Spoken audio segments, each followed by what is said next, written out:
Honorable Justice R.V. Ravindran Garu, Honorable Chief Justice of Telangana, Shri Satish Chandra Sharma Garu, to all the Honorable Judges of the Telangana High Court, to Honorable Justice Shri Lau Nageshwarao Garu, to Honorable Justice Narasimha Garu, to all the distinguished members of the legal fraternity, members of the trade, industry associations, members of the press, electronic media, distinguished invitees, ladies and gentlemen.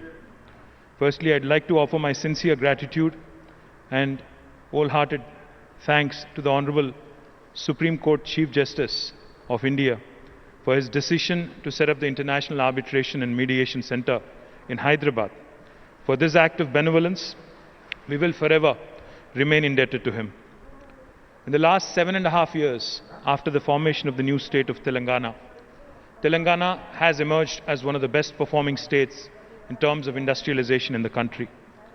About 6 months into the new state formation, our Honorable Chief Minister, Shri K. Chandrasekhar Rao Garu, has taken it upon himself as a first priority to carry out the much needed reforms in the industrial sector.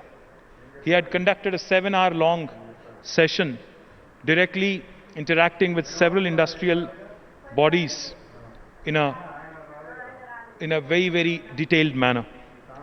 Once he got the feedback from them, he had empowered us, he had authorized us to ensure that the best industrial policy is brought in the state of Telangana. For about 2 months, our Industries Department, led by Shri Jayesh Ranjan and his colleagues, has travelled across several countries and several continents, has looked at several policies which have been anointed as the best policies in the world, and have come back to Telangana and have presented it to the House, to the legislature here. After extensive discussions with the industry bodies, we have finally formulated the TS-IPAS, a path-breaking industrial policy, in November 2014. TS-IPAS literally stands for Telangana State Industrial Project Approval Self-Certification System. Let me just quickly give you 3 salient features of the TS-IPAS. The first thing about TS-IPAS is it allows for any investor who is investing in the state of Telangana to start the construction of their factory on day one without any clearance from the government, be it the local government or the state government. It essentially allows the investor, the industrialist, to self-certify themselves as being in compliance with the law of the land. Only for regulatory purposes, we seek that the investor submit an application online through the TS-IPAS portal. Once we receive an application, all we do is we promise by statute a clearance in 15 days. Now you might say, we have heard this before, the single window, but the joke in India is that while every government promises single window clearance, there are always multiple windows behind that one single window. How is Telangana any different? Telangana is different because if we do not deliver on the 15-day promise, on the 16th day, it's a deemed approval backed by statute, backed by legislation. And also, from the 16th day, the Act empowers us to penalize our bureaucracy, including even an Indian Administrative Service officer, to a sum of rupees 1,000 per day if they are held responsible for holding up a clearance. Now, this is something that you will not hear from any state in India.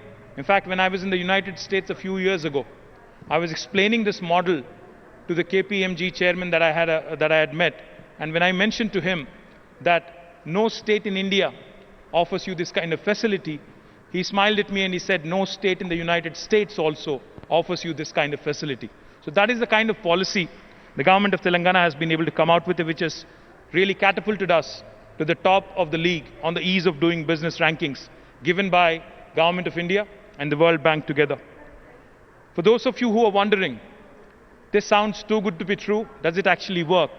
Let me assure you, I've been the Industries Minister, Minister for Information Technology for the last 7.5 years.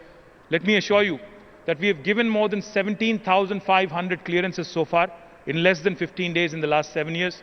We have been able to attract more than 2,30,000 crores of rupees as investment, and we've also been able to create employment opportunities to more than 1.6 million people, 16 lakh people directly, and at least twice that number indirectly. So this policy not only is good on paper, but it actually works.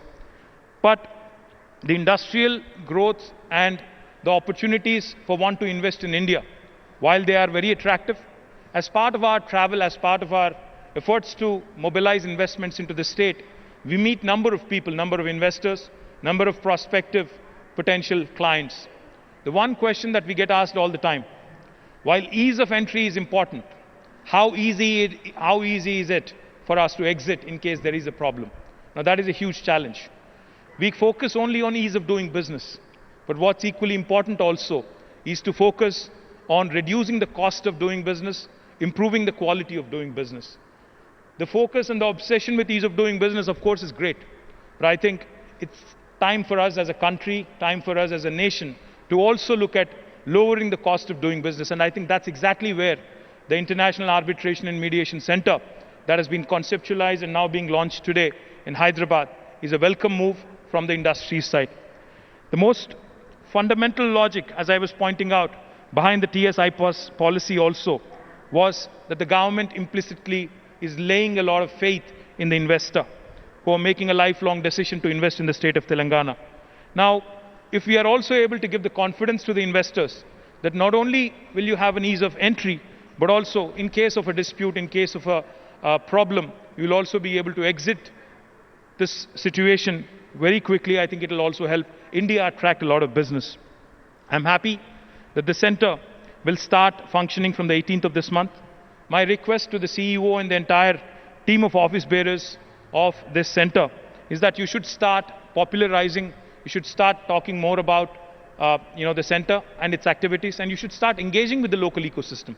You should start talking to CII, you should start talking to the federations, industry bodies such as FETAPSI, HICC, and NASSCOM, HICC, and several others. I assure you that Government of Telangana, led by our Honorable Chief Minister, will stand with you arm to arm and will ensure that you will receive all the required support from us, from the government, and we will continue that this institution will become extremely beneficial not just to the investor community but also to the state in terms of attracting more and more investments.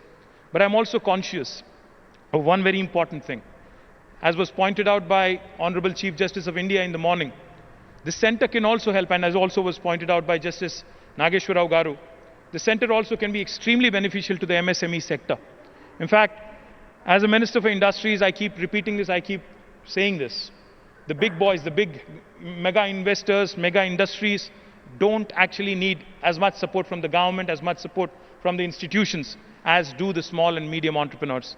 And for this purpose, I would also like to point out that we have set up some facilitation councils both at the state level and also the district level to facilitate any dispute redressal for the small and the medium entrepreneurs.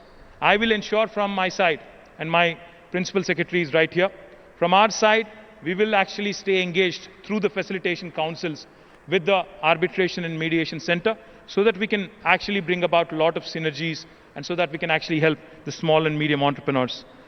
I look forward to the launch of the center and I look forward to continued engagement with the center. Thank you very much for this lovely opportunity.